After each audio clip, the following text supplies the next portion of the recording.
If you feel that authenticity is the most important part of designing a flight sim, keep an eye out for Apache, a new helicopter simulator that Domark is planning to release in the second quarter of 1995. Brian Walker, the game's lead designer, has fairly impressive copter credentials. He's a former Army pilot who flew an Apache during Desert Storm. In addition to his Army service, Walker, who provided IE with the helicopter shots you see here and is the pilot in this particular picture, studied aerospace engineering in college and has been a computer game player since the days of the old TRS-80. He feels that his background will lead to a very versatile game. If he just wants to go out and fly an arcade-style game, that's there, and it's very easy to do. Very quick.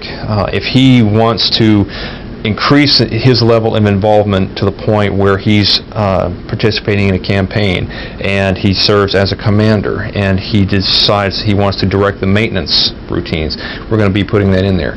My whole goal with Apache is for the player, when he turns his machine on, he doesn't say, I'm going to play Apache. He's going to say, I want to see how my unit is doing. In Apache, you'll be part of a quick reaction force formed by the Department of Defense with heavy firepower and mobility in mind, which is a role that the Apache filled extremely well in Desert Storm. You'll take command at the maximum level of a brand new unit. If you play the tougher levels of this game, you'll be doing a lot more than flying. You'll be responsible for everything in your unit, from maintenance of your helicopters to the often ticklish task of deciding who flies together.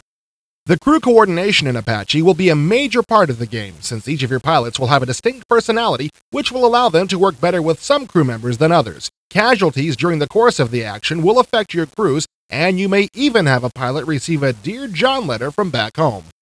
This will not be a game for a low-end machine. Walker says the minimum requirements for Apache will probably be a 486 local bus.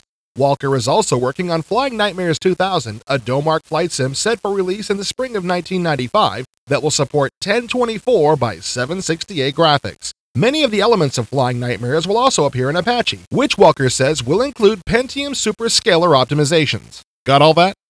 Apache will also include virtual reality goggle drivers and may also have the new 3D card support. All in all, Walker feels that it's the first sim that will reproduce what it's actually like to fly a helicopter.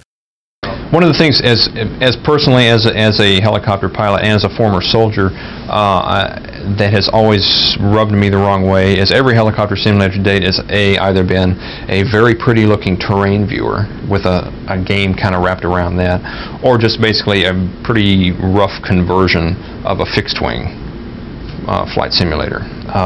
Well, this is starting from the beginning as a helicopter flight simulator, and it's going to show. You fire a weapon, it's going to rattle your teeth, and it's going to have all the other effects. They're going to shake. It's going to be loud. Everything that makes a flight simulator or helicopter a helicopter is going to be present. To see the full transcript of IE's interview with Brian Walker, hit your left mouse button to pull up the pop-up menu and go to the full text.